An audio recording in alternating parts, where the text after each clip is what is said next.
Guys आज हम देखेंगे मराठी की स्ट्रैटेजी। तो Marathi is not a compulsory subject in most of the schools, but बहुत से स्कूल्स ऐसे भी है जहाँ पे मराठी कंपलसरी होता है, बहुत बच्चे मराठी ले भी लेते हैं। सो इसीलिए मराठी की स्ट्रैटेजी मैं लेके आई हूँ, और मेरा भी मराठी था and I am Maharashtrian as well. तो मराठी मेरा बड़ा अच्छा स्ट्रॉन्ग सब्जेक्ट था। तो बात करते हैं, सबसे पहले चैप्टर को रीड करना है एटलीस्ट 5 टाइम्स। अब जब हम चैप्टर को रीड करते हैं ना, तो कोई भी उसमें ना कॉम्प्रोमाइज़ नहीं होना चाहिए। चैप्टर हमें 5 बार, मतलब 5 बार पढ़ना ही है, पढ़ना at the end till the end of the session 5 बार। एक चैप्टर को 5 बार पढ़ना चाहिए। एक्चुअली 5 से तो ज़्यादा ही हो जाएगा, अप्रॉक्सीमेटली मेरे तो 15 हो गए थे, इतने मैंने एग्ज़ाम्स दिए हुए। ओके, यहाँ पे कोई लेक्चर अटेंड करने की ज़रूरत नहीं है। स्कूल का लेक्चर अटेंड कर लोगे उतना ही काफ़ी होता है। उसके बाद read and learn question answers. अब कौन से क्वेश्चन आंसर्स पढ़ने हैं, तो बैक के, मतलब जो टेक्स्ट बुक के पीछे दिए हुए हैं उन क्वेश्चन आंसर्स को एक बार लिख के भी देख लेना, क्योंकि मराठी में बहुत सारी काना मात्रा आती है।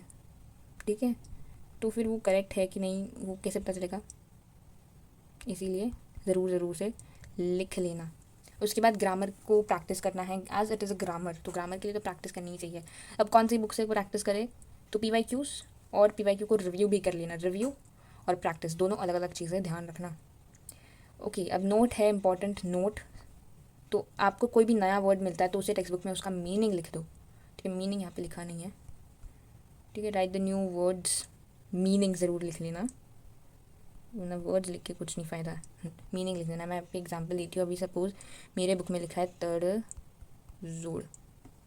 ठीक है, तड़ जोड़ लिखा है। अब मुझे तो मैं पढ़ रही हूँ, यहाँ पे ऐसा कुछ कुछ लिखा है, मैं पढ़ रही हूँ, मेरे को मीनिंग नहीं समझ में आया, तो मैंने क्या किया, मैंने मेरी पेंसिल उठाई, यहाँ पे 1 मार्क किया, और यहाँ पे जगह यहाँ पे मैंने 1 मार्क करके उसका मीनिंग लिख दिया, कॉम्प्रोमाइज़, ऐसा।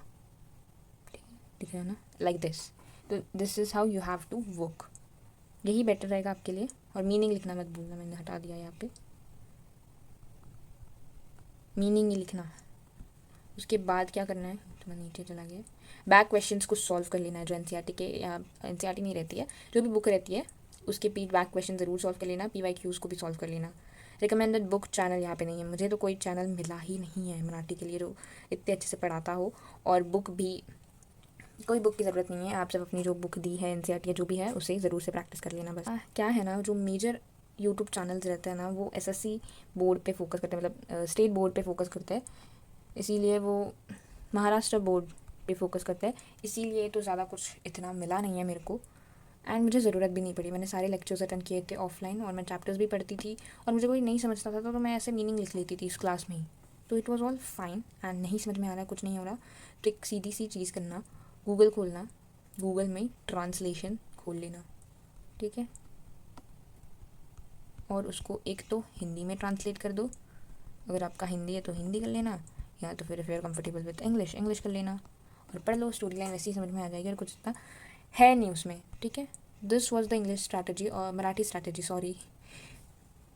अगर अभी मैं बात करूँ आप लोगों से कि मराठी को कितने घंटे देने हैं, तो बिकॉज वीकली आपको मराठी को देने होंगे 2 hours, week 1 hour, okay 2 hours, या तो फिर 1 hour, as much as if you are comfortable. आपको मराठी ईजी लगता है तो आप 1 आवर ले लेना, थोड़ा डिफिकल्ट लगता है तो 2 आवर ले लेना।